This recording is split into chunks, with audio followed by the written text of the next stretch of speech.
Hello दोस्तों, इस video में हम लोग क्लास 10th मैथ्स का एनसीईआरटी चैप्टर 8 ट्रिगोनोमेट्री, इसको हिंदी में त्रिकोणमिति कहते हैं, वो स्टार्ट कर रहे हैं। ठीक है, तो सबसे पहले देखते हैं ट्रिगोनोमेट्री का मतलब क्या होता है, त्रिकोणमिति का मतलब क्या होता है। ट्रिगोनो का मतलब होता है ट्रायंगल।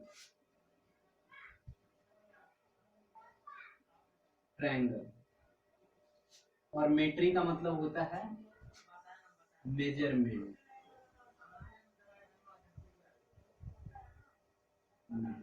ठीक है, तो ट्रायंगल में क्या क्या आता है? ट्रायंगल में एंगल आता है, थ्री एंगल। ट्रायंगल को त्रिभुज हिंदी में हम बोलते हैं। तो ट्रायंगल त्रिभुज में 3 एंगल आता है, फर्स्ट सेकंड थर्ड, और 3 साइड भी आता है। ठीक है, तो ट्रायंगल का मेजरमेंट मतलब मैथमेटिक्स के जिस पार्ट से हम ट्रायंगल के एंगल और साइड में, मतलब त्रिभुज के कोण और भुजा में जो रिलेशनशिप को पढ़ते हैं उसको हम बोलते हैं ट्रिगोनोमेट्री। ठीक है, ऐसे ही त्रिकोणमिति का मतलब, त्रिकोण का मतलब होता है त्रिभुज और मिति का मतलब होता है मेजरमेंट। ठीक है, अब देखिए त्रिकोणमिति में हम राइट ट्रायंगल के बारे में पढ़ते हैं। राइट ट्रायंगल के बारे में, राइट ट्रायंगल क्या होता है? तो राइट ट्रायंगल ऐसा ट्रायंगल होता है जिसका एक एंगल 90 डिग्री का होता है। राइट ट्रायंगल, राइट ट्रायंगल को हम हिंदी में समकोण त्रिभुज कहते हैं। समकोण त्रिभुज। ठीक है, अब इसमें हम देखते हैं राइट ट्रायंगल में इसका साइड को क्या क्या कहते हैं। तो जो 90 डिग्री, जो एंगल 90 डिग्री का है, 90 डिग्री का है, उसके अपोजिट साइड को हम हाइपोटेनियस कहते हैं।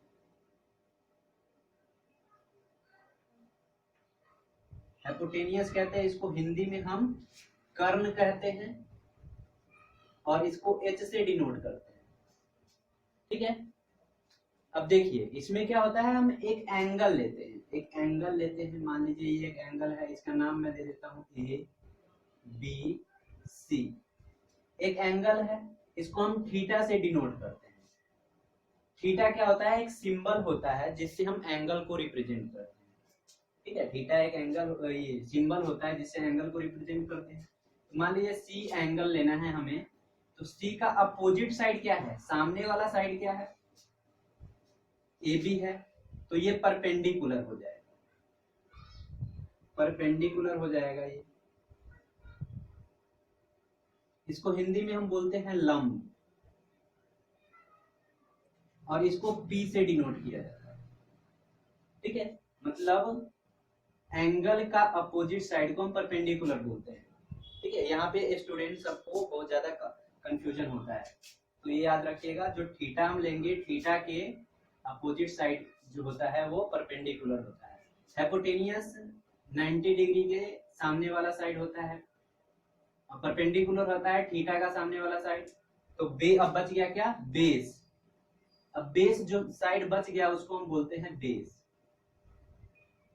ठीक है, और बेस को हिंदी में हम बोलते हैं आधार, और इसको बी से डिनोट किया जाता है। ओके, देखिए ट्रिगोनमेट्री में हम 3 रेशियो पढ़ते हैं, 3 अनुपात पढ़ते हैं। एक साइन थीटा, कॉस थीटा और टेन थीटा। साइन थीटा का जो वैल्यू होता है वो P/H, मतलब परपेंडिकुलर अपॉन में क्या? हाइपोटेनियस। हिंदी में लिखे तो लंब बटे में कर्ण, लंब अपॉन कर्ण। कॉस थीटा होता है B/H, इसको हिंदी में लिखेंगे मतलब बेस अपॉन हाइपोटेनियस, हिंदी में लिखेंगे तो आधार बटे में कर्ण। और टेन थीटा क्या होता है? टेन थीटा होता है परपेंडिकुलर अपॉन में बेस। इसको हिंदी में लिखेंगे तो क्या आएगा, लंब अपॉन में आधार। ठीक है, तो ये तीन रेशियो होता है। ठीक है, 3 अनुपात होता है। अब देखिए ये साइन थीटा है, साइन अलग है थीटा अलग है। तो मान लीजिए अगर साइन को मैं साइन को अलग कर दूं तो साइन का कोई वैल्यू नहीं। साइन का तभी वैल्यू होगा जब वो थीटा के साथ होगा, या कॉस का भी तभी वैल्यू होगा जब वो थीटा के साथ होगा, टेन का भी तभी वैल्यू होगा जब वो थीटा के साथ होगा। सिर्फ साइन का कोई वैल्यू नहीं है, साइन थीटा का वैल्यू है। साइन थीटा इक्वल होता है परपेंडिकुलर अपॉन में हाइपोटेन्यूज। कॉस थीटा होता है बेस अपॉन में हाइपोटेन्यूज। हिंदी में साइन थीटा होता है लंब अपॉन में कर्ण, और कॉस थीटा होता है आधार अपॉन में कर्ण, और टेन थीटा होता है लंब अपॉन में आधार। ओके, अब देखिए इसका 3 अपोजिट रेशियो भी होता है। ये 3 बेसिक है और इसका 3 अपोजिट होता है। साइन का अपोजिट होता है कोसेक थीटा। ठीक है, तो इसका अपोजिट होगा तो कर्ण ऊपर आ जाएगा और लंब नीचे आ जाएगा। एच ऊपर और परपेंडिकुलर पी नीचे। तो यहाँ पे अगर हिंदी में लिखे तो क्या हो जाएगा, कर्ण अपॉन में आधार, सॉरी कर्ण अपॉन में लंब। ऐसे ही cos थीटा का अपोजिट होता है sec थीटा, या इसको सेकेंड थीटा भी बोलते हैं। लिखा होता है कहीं ANT लिखा होता है सेकेंड, ये शॉर्ट में हम इसको बोलते हैं sec थीटा। तो sec थीटा को ये cos थीटा का उल्टा होता है, तो H ऊपर आ जाएगा और B नीचे आ जाएगा। H हो गया यहाँ पे न्यूमरेटर और B हो गया डिनोमिनेटर। ठीक है, मतलब अब जो कर्ण था, कर्ण क्या हो गया, अंश हो गया। कर्ण को हम ऊपर लिखेंगे तो ऊपर जब भी कोई अगर अपॉन में होता है तो ऊपर वाला जो नंबर होता है उसको हम क्या बोलते हैं, अंश बोलते हैं, और नीचे वाले को हर बोलते हैं। तो यहाँ पे हो जाएगा कर्ण अपॉन में आधार। ठीक है, वैसे ही टेन थीटा का जो अपोजिट होता है वो होता है कॉट थीटा।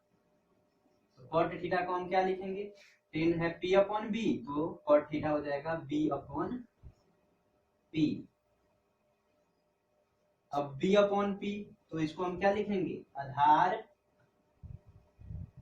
बटे में कर। ओके, तो ये 3 बेसिक है और ये 3 इन तीनों का अपोजिट है। ठीक है, यहां से आप एक और हम फॉर्मूला लिख सकते हैं। साइन थीटा किसके उल्टा होता है, साइन थीटा का उल्टा होता है क्या, कोसेक थीटा। कॉस थीटा का उल्टा होता है क्या, कॉस थीटा का होता है 1 अपॉन सेक थीटा भी लिख सकते हैं, क्योंकि सेक थीटा कॉस थीटा का उल्टा होता है। ऐसे ही टेन थीटा का उल्टा होता है 1 अपॉन कॉट थीटा।